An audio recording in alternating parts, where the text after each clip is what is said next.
So hi friends, welcome back to my channel Sri Tulasi home vlogs. ఇలా ఉండడం బాగున్నాను. నేనైతే చాలా బాగున్నాను. అయితే ఈ వీడియో వచ్చేసి మన చెప్పాను కదండి, కుక్కేకి అయితే వెళ్ళామనేసి ఒక షార్ట్లో పెట్టాను కదా.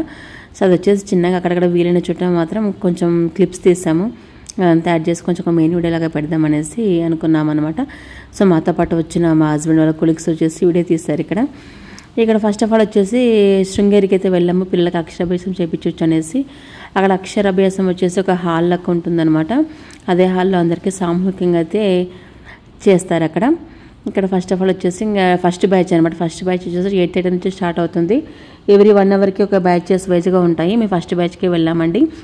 ఇక్కడ వచ్చేసి పిల్లల ఫాదర్స్ ఎవరైతే ఉంటారో అక్కడికి వెళ్ళేసి మనం స్లేట్స్, ఆ ప్లేట్లో బియ్యం అయితే ఇస్తారనమాట. అవి తీసుకొని రావాలి. ఫాదర్స్ మాత్రమే తీసుకొని రావాలంట. అది ఫస్ట్ స్టెప్ అనమాట. సో అక్కడ వెళ్ళి కూర్చున్నాము. ఇంకా టోకన్ తీసుకొని కూర్చున్నాం అనమాట. ఒక్కొక్కరికి వచ్చేసి 500 రూపీస్ అయితే ఛార్జ్ చేశారు. ఇద్దరు కాబట్టి మాకు 1000 రూపీస్ తీసుకున్నారు. అక్కడ వాళ్ళు ఏమేమి ఇచ్చారంటే మాకు ఒక స్లేట్ ఇచ్చారు, ఒక ఇత్తడి పళ్ళెంలో కొన్ని బియ్యం ఇచ్చి, అండ్ నెక్స్ట్ వచ్చేసి ఒక పసుపు కొమ్మ, స్లేట్ పైన రాయడానికి ఒక చాక్ పీస్ అయితే ఇచ్చారనమాట. సో ఈ విధంగా అయితే ఇచ్చారండి. ఇంకా మేమైతే ఇంకా ఎవరి స్లేట్ వాళ్ళు తీసుకొని ఇంకా పెద్దోడు వచ్చేసి వాళ్ళ నాన్నపైన కూర్చున్నాడు, చిన్నోడు వచ్చేసి నా పైన కూర్చున్నాడు అనమాట. ఇంకా ఎలాగూ అంటే మాకు ఆలోచన లేదు, కానీ ఇలాగ వెళ్తున్నాం కదా, అట్లా అమ్మవారు కదా, శారదాంబ అమ్మవారు. శృంగేరిలో వచ్చేసి మన శారదాంబ అమ్మవారు అయితే ఉంటారనమాట. సరస్వతీదేవి శారదాంబ అమ్మవారు అన్న కూడా అదొక శక్తిపీఠమే, కానీ అష్టాదశ శక్తిపీఠాలు అయితే ఒక శక్తిపీఠం అయితే కాదు. సో మామూలు శక్తిపీఠం అనమాట. ఇక్కడ వచ్చేసి పిల్లలకు అక్షరాభ్యాసం చేయించినా కూడా చాలా బాగుంటుంది. సో గుడి కూడా చాలా విశాలంగా ఉందండి. చాలా ప్రశాంతంగా పీస్ఫుల్గా కూడా ఉందన్నమాట. పాత గుడి ఉంది, కొత్త గుడి కూడా ఉందన్నమాట. ఇక్కడ అమ్మవారిని వచ్చేసి గంధపు చెక్కలతో తయారు చేసేసి నిలబడినట్లుగా ఉంటారనమాట అమ్మవారు. దాదాపుకి ఇక్కడ వచ్చేసి విజయనగర రాజులు ఉన్నప్పుడే ఈ గుడిని నిర్మించారనేసి అంటున్నారనమాట. ఒకప్పుడు పూర్వకాలంలో ఇక్కడ వచ్చేసి శృంగగిరి లేదంటే ఋష్య శృంగుడు అనేసి ఒక ఋషి ఉండేవాడంట. అతను వచ్చేసి ఇక్కడ బాగా తపస్సు చేసేవాడని అని అంటారు. ఋష్య శృంగి అనే మనకి గురూజీ నేమ మనం ఎక్కడ విన్నామనంటే, రామాయణంలో మన దశరథ మహారాజుకి పిల్లలు కాలేదనేసి పుత్రకామేష్టి యాగం చేయడం కానీ, సో లేదంటే ప్రతి ఒక్క సమస్యను తను అడిగేవాడు అనమాట. దశరథ వాళ్ళ ఇంట్లో ఏది కావాలన్నా ఏది చేయాలన్నా ఆ ఋషిని అయితే అడిగేవాడనమాట. ఆ ఋషినే ఈ ఋషి అనమాట. అక్కడ వచ్చేసి పుత్రకామేష్టి యాగం చేయడం వల్ల శ్రీరాముడు సోదరులు మనకి నలుగురైతే జన్మించారు కదా. సో వాళ్ళ నుంచి మనకి రామాయణం అనేది వచ్చింది.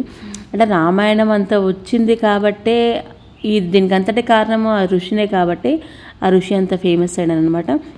అక్కడ ఆ ప్రదేశంలో తను తపస్సు చేయడం వల్ల అక్కడ వచ్చేసి ఋష్య శృంగగిరిగా ఆ ఊరికైతే పేరు వచ్చిందనమాట. రాను కాలానుకృతం అది వచ్చేసి శృంగేరిగా పిలువబడుతుంది. ఇది వచ్చేసి చిక్మంగళూరు డిస్టిక్లో ఉంటుందన్నమాట. బెంగళూరు నుండి మనకి 300 కిలోమీటర్ల దూరంలో అయితే ఉంటుంది. 320 కిలోమీటర్లు అంతే. చిక్మంగళూరు డిస్టిక్ వచ్చేసి తుంగభద్ర నది ఒడ్డునే మనకి ఈ దేవాలయం అయితే ఉందన్నమాట. సో లోపల చాలా విశాలంగా ఉందండి. చాలా ప్లేస్ ఉందన్నమాట లోపలైతే. ఒకటి పాత గుడి అట్లే ఉంది, కొత్త గుడి అట్లే ఉంది. ఇంకా అక్షరాభ్యాసానికి వచ్చేసి పెద్ద హాల్ లెక్క అయితే నిర్మించారు. పిల్లలకి అక్షరాభ్యాసం చేపించైతే చాలా మంచిదని అయితే నేను విన్నాను అనమాట. అందుకని ఇంకా ఎలాగో వీళ్ళకి 2 కంప్లీట్ అయ్యి 3 పడింది కదా అనేసి వెళ్ళాము. సపరేట్గా అయితే ఏమి ఉండలేదు. కమ్యూనిటీ ఒక హాల్లో కట్టేసి సామూహికంగా అయితే చేస్తారనమాట. ఫస్ట్ ఆఫ్ ఆల్ మనం వచ్చేసి ఒక సంకల్పం అయితే చేసుకోమన్నారు. వాళ్ళు ఏదైతే మంత్రాలు చెప్పమంటారో మనం వచ్చేసి ఆ మంత్రాలు అయితే వాళ్ళు చెప్పినట్టుగా చెప్పేసేయాలి. నెక్స్ట్ వచ్చేసి ఫస్ట్ స్లేట్లో రాసే కన్నా ముందు మనం బియ్యంలో గణేశాయ నమః, శారదాంబాయ నమః, ఇంకా మనకి మంచిగా మన పిల్లలకి విద్యాబుద్ధులు, మంచి తెలివితేటలు బాగా రావాలనేసి కూడా సంకల్పం చేసుకొని అయితే ప్రారంభించండి అయితే చెప్పారు. వాళ్ళు ఏ విధంగా అయితే చెప్తున్నారో మేము కూడా వచ్చేసి అదే విధంగా చేస్తున్నాం వాళ్ళు చెప్పిన ప్రకారము. ఇక్కడ వచ్చేసి మా మోక్షిత్ అయితే ఎంత చెప్పినా కూడా వాడు లెఫ్ట్ హ్యాండ్తోనే రాస్తున్నాడు అనమాట.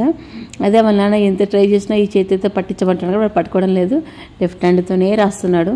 వాడు ఇంకా రాను లెఫ్ట్ హ్యాండ్తోనే రాస్తాడా లేదంటే రైట్ హ్యాండ్తో రాస్తాడా చూడాలి.